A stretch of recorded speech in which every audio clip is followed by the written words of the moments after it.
Welcome to episode 4 in the KIPS Personal Trainer Application Podcast. A common question every trainer will have is, how do I get started training athletes?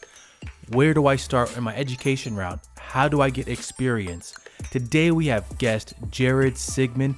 He is one of the strength and conditioning coaches at the U.S. Olympic Training Center in Chula Vista, California. He's going to talk about his advice for trainers looking to start working with athletes, how he got to that path, and also a little bit tidbits for athletes in general. Let's get to the episode.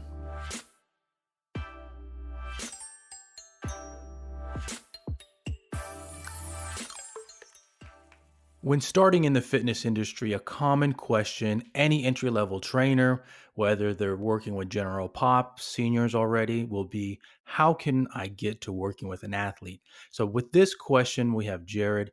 Jared, when you start working with an athlete, what is the assessment process that you go through with this new athlete? Yeah, that's a great question.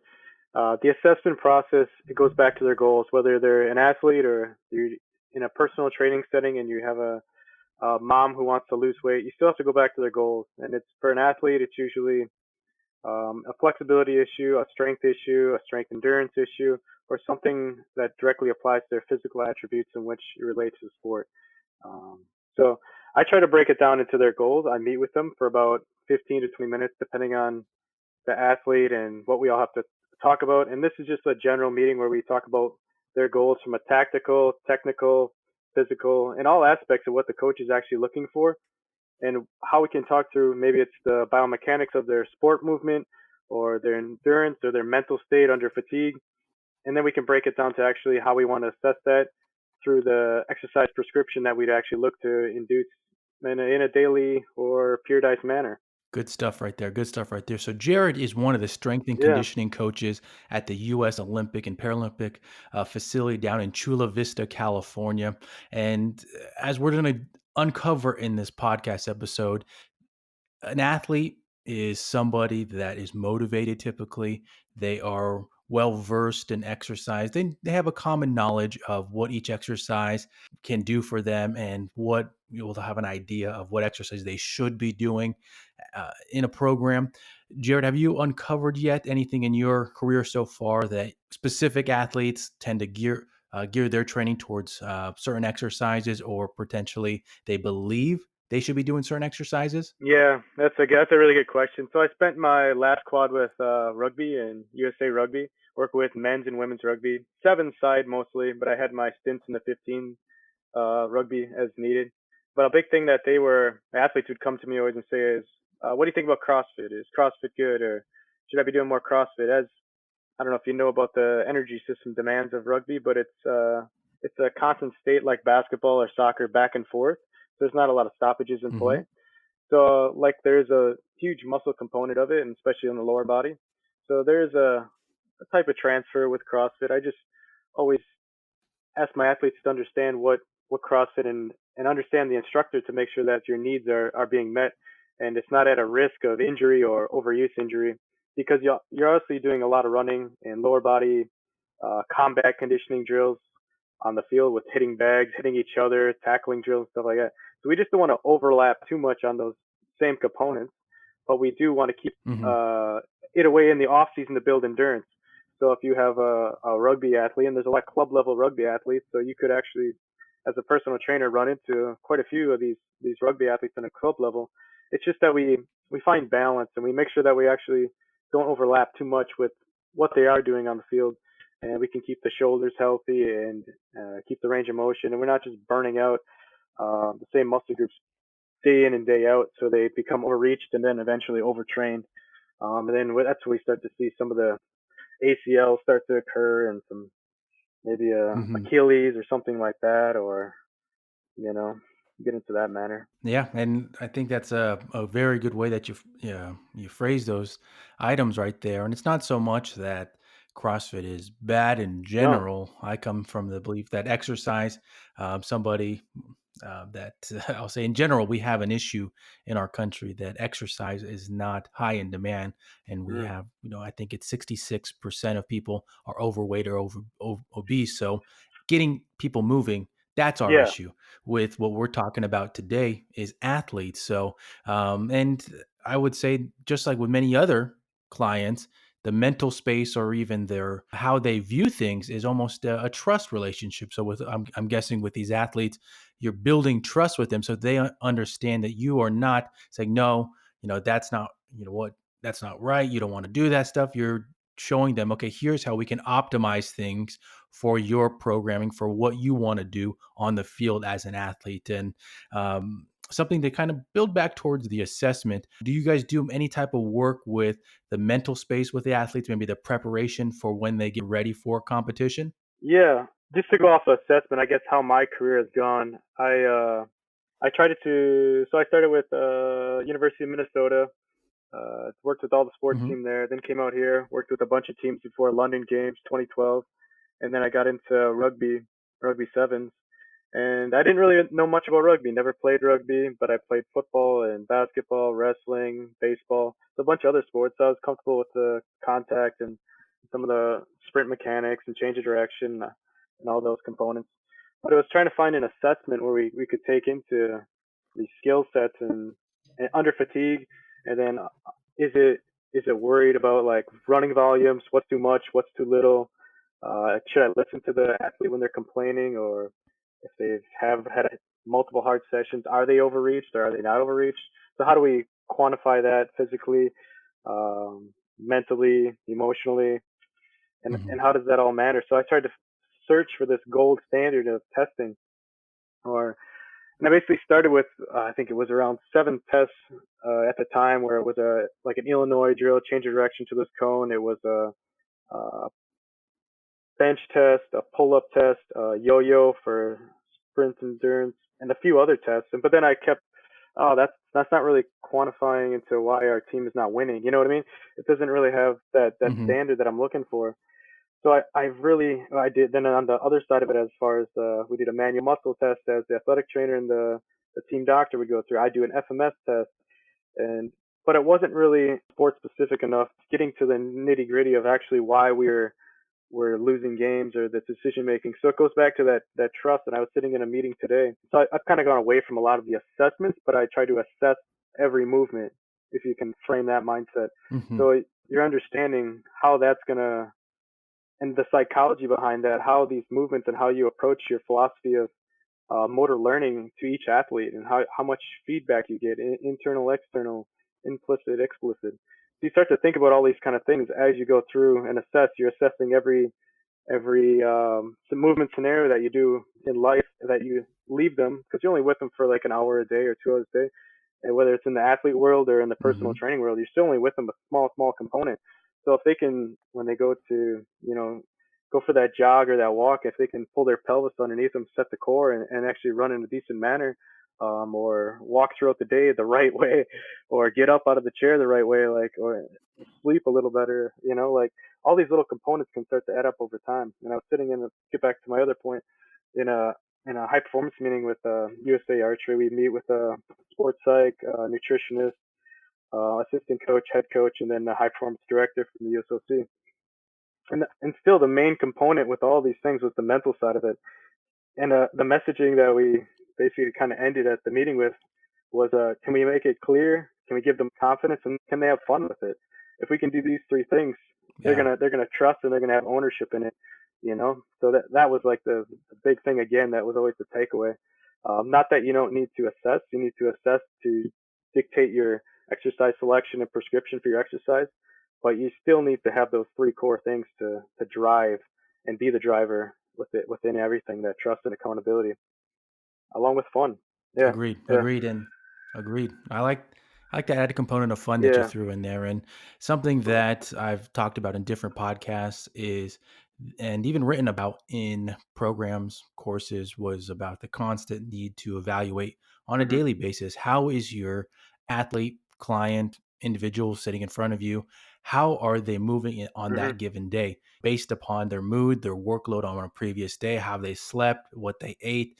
Their output mhm, could vary. And so these are things that when you're doing exercise prescription for them and you have their sets reps in front of you, these could vary. And yet, as a trainer, these is where that trust and also that give and take comes into play in terms of, can I adapt at that moment to be able to give my client or my athlete the best possible workout? I think these are factors that some trainers, entry level trainers specifically, they might be afraid and think that I need to, stick to the program, or I need to be able to follow this program that I found online for my athlete. But it's really understanding the individual in front of you and how you can be flexible enough for them.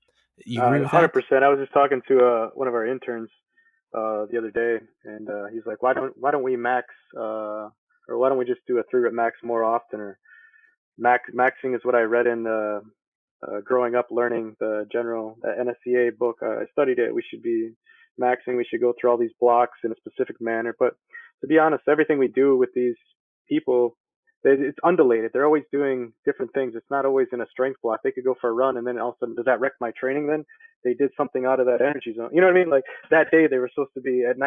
90%, and then all of a sudden. So to be honest, we're always like in an undulated manner. It's always variant and going through these things. But I mean, I could tell you probably all of my athlete maxes without even getting a max number, just by watching them and figuring Hmm. out. But that's experience and starting to look at it through a different lens and being open to that and then it's not about me. So I don't want to take my ego out of it. I don't really need them to always be like as strong as they need to be, like 90%. How much does that help them on the field of play, or does that reach their goals? Or is that just me trying to prove to myself that I'm getting them stronger? So I'm doing my job. So it's taking that out of it Yeah. too. Like, do they really need the max, or was I just wanting to see if I could get them 50 pounds on their squat and 35 pounds on their bench within a 3 month block? So Yeah. it's got to go back to the goals. That's going to create buy-in, trust, fun, that respect between each other, and confidence. And then they're going to take over an ownership, and they're going to be happy once they actually get what they wanted out of it. Yeah. A good point there. And I think you mentioned something that I'm hoping trainers will get out of listening to the Yeah. podcast is about the process of getting to working with athletes and looking at, we've spoken Hmm. before, and looking at your signature. You have the CSCS from NSCA, and you also have the USA weightlifting, and you have a degree as well in exercise science. I'm Yeah. guessing so. The education is what helped you get the foot in the door, but the Hmm. experience is what helped you develop better programs. Do you have or have you seen in your experience certain interns that come from, or even have a certain educational background that you see, wow, they have a really good leg up on the process of working with an athlete? Uh, that's a pretty loaded question. I feel like, cause, Just a little. yeah.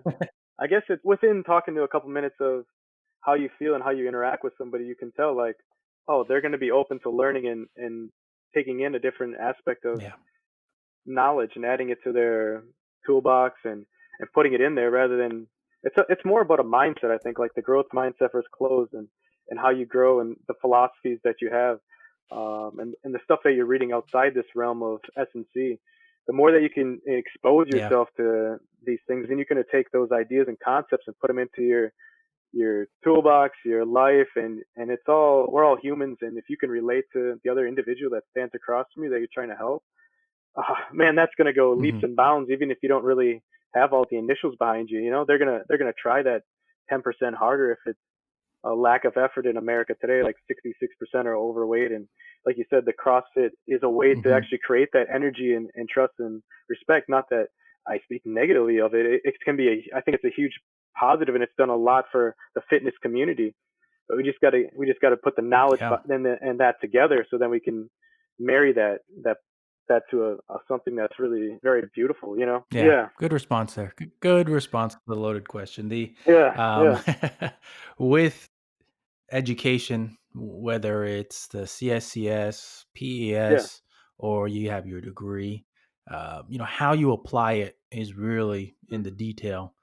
Taking that information, being able to apply it, but also I've said it many a times that being able to communicate your interpersonal skills are what help you stay within the industry, get Hmm. clients, and this kind of ties into the next part or the next question that I have for you in regarding, because you did mention already how you didn't play rugby, but you work Hmm. with rugby athletes. And common question we have is, oh, an athlete or a coach needs to have experience in that sport so that they can better train the athlete. And I will say, I just recently finished a small little consulting gig for a high school Hmm. baseball team, and I did not play baseball in high school. I played when I was younger, but I didn't play in high school. But the program that I developed was suitable for a baseball athlete. Is there crossover between other Hmm. sports? Definitely.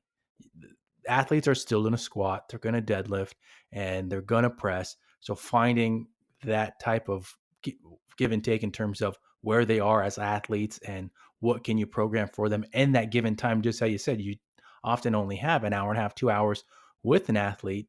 That's where the magic happens. So what is your thought on an athlete or a coach having prior experience in a sport? Do you think that gives them an advantage, or do you think that based off the research that they've done, it's all one? Yeah. From my personal experience, I can only speak from my personal experience and beliefs. I think it might be intimidating at first. Mhm. Like you might have a fear of what if I tell them to do something that they're not comfortable with, or what is the normal language. There's this language with each sport, right?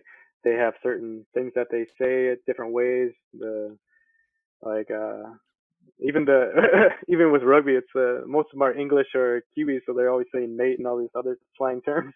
But just in the general communication patterns that you pick up. Um, but once you get past that, and it's honestly, if you have a growth mindset and you're open to learn and listen to the people who are talking with 2 ears and one mouth, you can take in so much information and redirect it and put your spin on it with your expertise from your other experiences in S&C and what you've learned. It can be a really beautiful thing, and you're going to get really creative and out of the box thinking. And I found like just jumping in there full circle, do experience or experimental stuff during your warm up when you have free time and at lower intensities, so you can play with stuff as you get into full speed. Is a great way to do it. And then as you take more ownership and Mhm. understand the sport, it can be so much more beautiful than just a sport that you have played and are comfortable. Because what happens with you played in the sport, you're comfortable. What do? You keep doing the same drills, the same exercises that you're comfortable with, the same philosophies. You don't get to grow and expand at all. So I think it's really good to challenge yourself. And with me, it was football and basketball, and then it was rugby, and then at the University of Minnesota, was a couple other sports mixed in there with some of the rowings and hockey, ice hockey, and then coming over here with rugby, and now I'm working with archery and track and field, a lot of throwing and rotational sports again, and some BMX Mhm. freestyle, which is a interesting sport with a creativity Wow. component of it, and obviously their mindset and skill set is super high. And then even that, it's like the mental. Go back to the mental side of it. That's a first time it's going to be Olympic sport in 2020, and I got the benefit of rugby was the first time it was introduced to Olympics in Rio in 2016 since 1920 and 1924. So it's taking these athletes who might not have gone to a games, developing that culture, the philosophy, the the psychology behind it to build them, grow them. Now when they go into this next quad, they're so much stronger. So I take that experience and I build it into the BMX and able to talk through some of those conversations, the mental fatigue. If you're so hard on yourself and your only goals, and this is the only thing you have to live for every day, after a year or two, you're going to get burned out in this environment. You have to have stuff outside of this. You have to be a human too. We see that in this small, tight inner circle that I think that gets overlooked, and the pressures that you can, internal pressures mostly that you put on yourself. You have to get out, get to the beach, have an ice cream on the weekends, and get outside your box too. It's a good Yeah. point right there. Very good point overall with just mental health for yourself being a trainer, but even the experience wise and working with a variety of different athletes. I think that's a very common topic that I've seen in different forums or even on social media about a coach needing to work with certain athletes to get that experience. But at the same time, those that have worked with a variety of athletes see the crossover in them and the ability for the athlete to get benefit based off just working Mm-hmm. on the fundamentals that you're going to give to a general pop, senior client, youth athlete, often starting at that point with your squats, deadlifts, presses, whatever that might be, building core strength. Those are going to give them benefit. And then going into more advanced, uncover those in the process. So With your specific job, Jared, I think you already mentioned before how you got to the U.S. training facility, but can you give us a little bit more information just on the U.S. training facility? How big is it? What kind of, what does it look like walking into it, driving into it? Yeah, yeah, it's quite a scene actually. So you get out away from San Diego, you get out to Chula Vista, you drive up the whole parkway is Olympic Parkway. The palm trees are three trees and one tree on the top, the same shape as the Olympic rings. You get around the corner, it's Wow. 155 acres. There's probably almost 10 fields, a weight room, track, dining hall, sports med, uh, facilities for indoor archery, 70 meters, beautiful $5 million facility. Um, Residency, we're over, I think there's probably over 200, 250 beds or something on site. So it's like a full Hmm. training center, you know. Um, we Wow. have tons of international athletes that come in from different countries. We have camps that go on, trials, Olympic trials for BMX and some other athletes. Um, Build-ups for a lot of the track and field are out here. As far as competitions, where most of the discus throwers will hit their PRs. Um, it's a great place to train. It's a great place to be. Amazing coaches to learn from. A network where you can be open and grow and ask those kind of questions and develop every aspect of it, from the sports psych to the nutrition to the physical side, S&C or sports performance or whatever you want to call it, to a high performance director that helps organize those communications within it. Sports med, we have chiropractors, we have PTs, we have massage therapists that they get massages every week. Cooks, they can cook you whatever you want, pretty much whenever you want. Yeah, it's a great place to be, and it's a great place for our athletes to represent Team USA. And there's three other sites like this in America. Most of the summer sports are here. In Colorado Springs is the headquarters, and then you have Lake Placid with most of the winter sports out there, bobsled and so forth. Some ice skating out there, and yeah. So I'm very fortunate Very to be cool. out here, and there's a couple other S&C coaches that I work with on the daily. Wow, amazing stuff. And I remember when I was in college, we had somebody that used to teach. I went to Cal State Long Beach for my Mm-hmm. undergraduate, and we had somebody that used to be on faculty that was working over at the training facility, I think in Chula Vista as a nutritionist. And she came in and talked about the process leading up to when they travel overseas for an athlete and that process of, okay, doing their investigations on, okay, what do the athletes like? What are they allergic to? What are comparable meals overseas? For you specifically, as a strength and conditioning coach, what does that process look like running up to a big event, or whether it's a trial or whether it's a big, Olympic event? What does that process look like for you in state or even traveling Yeah. overseas? As far as the nutrition aspect, it's something that if we're going to China, there's a couple countries that we really got to be careful with as far as what they put in their food and meats. Like China has been notorious for having growth hormone or testosterone in their meat, so we don't eat meat when we're over there, just because we could get tested and banned. So we try to travel with a bunch of extra foods, usually dry, almost like stuff you take camping. To be honest, like the realistic part of it here, Hmm. like you take that kind of stuff. You take your protein powders, your bars, whatever they like and that stuff, and then sometimes we've already traveled with peanut butter and jellies in between for like rugby seven, where you're just trying to get calories in some of these athletes. And then so it's like sevens. It was paramount that we got the nutrition route because they play 3 games, and then so they got 3 games, 14-minute game, 2 hour rest, recovery, get the nutrition in right away, stuff they can absorb, rehydrate. Then they got 2 more hours. They got another Hmm. game. You got to do warm ups, which is like 30 minutes. Game is 14 minutes. Cool down. Then you got another game. Then right next day you play 3 more games. So you're playing 6 games within 2 days, and you try to get the recovery each time within that of like your protein 20 to 30 grams, your 2-to-1 ratio.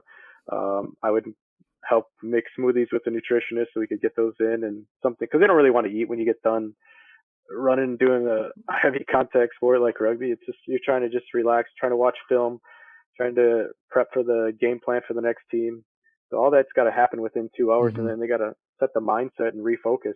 So that's something where sports psych worked really hard, and we came up with a good game plan as far as structure. So we're not wasting energy and effort in between, and we're really efficient with our bodies on these game day scenarios.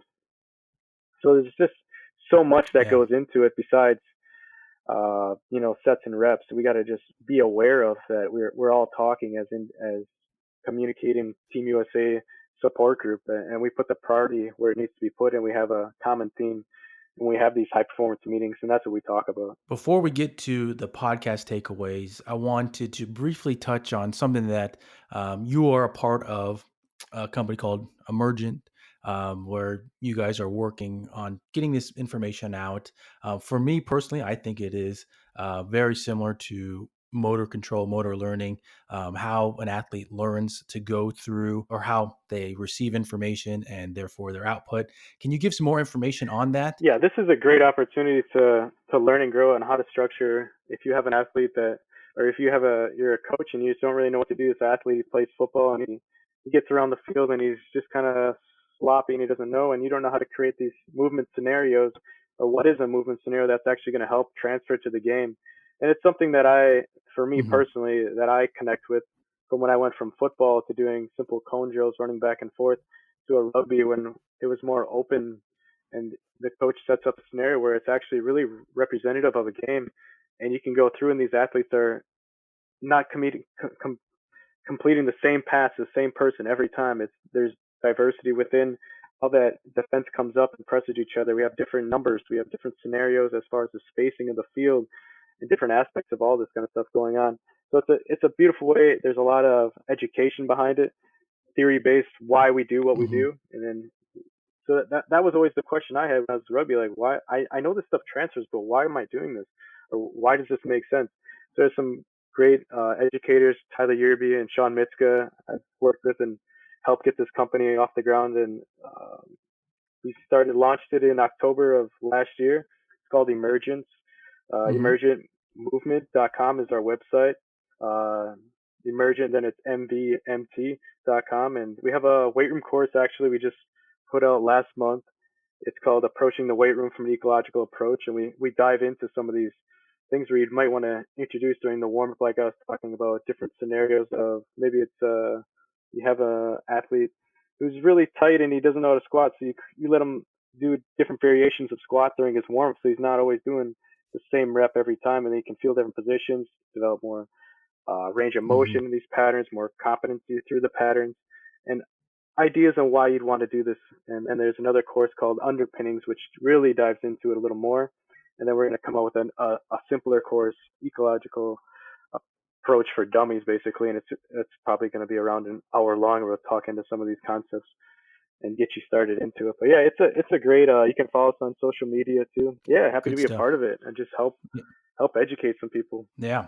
And that's a kind of a good segue into our podcast takeaway where I'd really like you for just to kind of take over, and you kind of already gave some good life advice already, but advice for entry level trainers. You get, well, we could uncover these trainers that they just got in the industry. They might have been an athlete in the past, or like we talked about outside of this podcast, they might have a client in the future that is an athlete.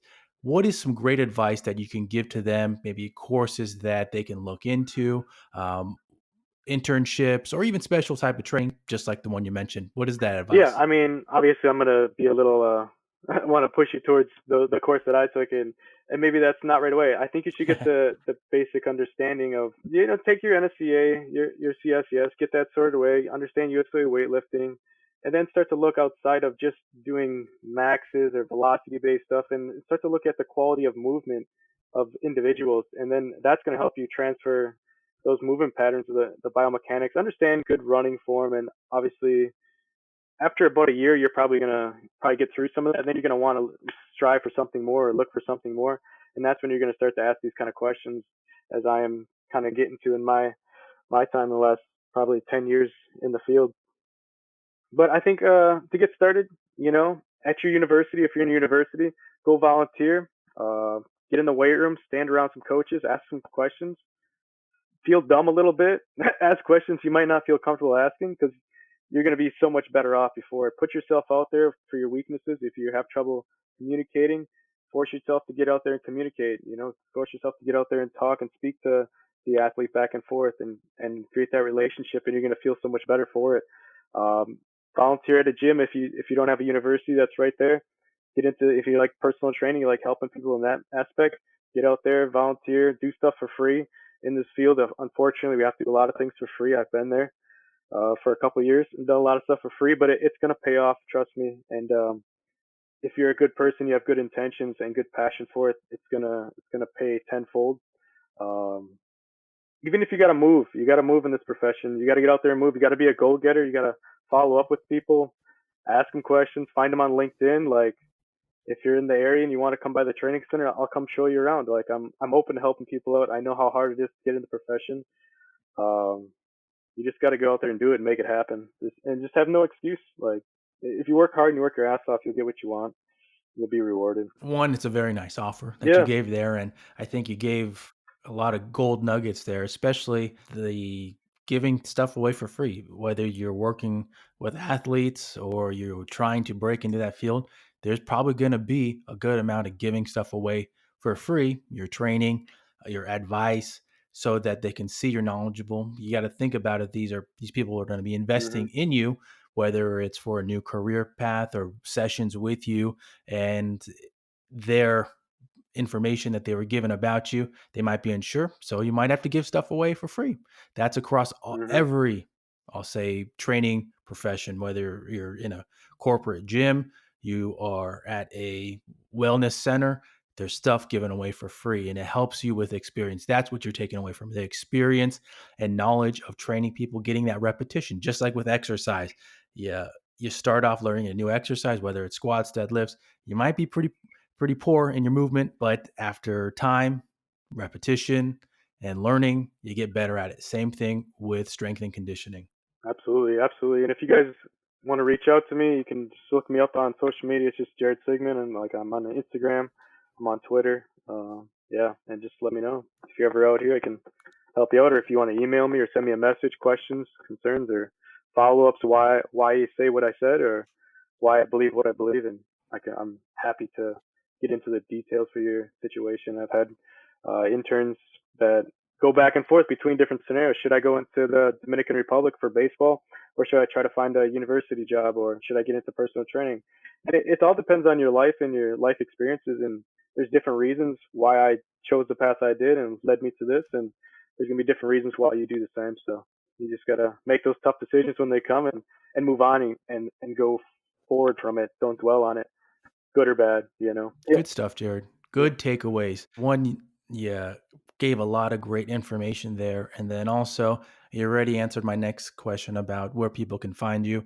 Make sure you check out Jared on social media: Instagram, Twitter, LinkedIn, Facebook, and also follow the company that he's a part of, Emergent Movement. And you're going to find some great education there. Jared, thank you for coming on the podcast. It was really great stuff for trainers wanting to break into working with athletes, and hopefully they get something that they can take away from Yeah. here. Thank you, Tyler, so much for having me. I appreciate it being on, and everything you're doing, getting the message out there and helping people in our field.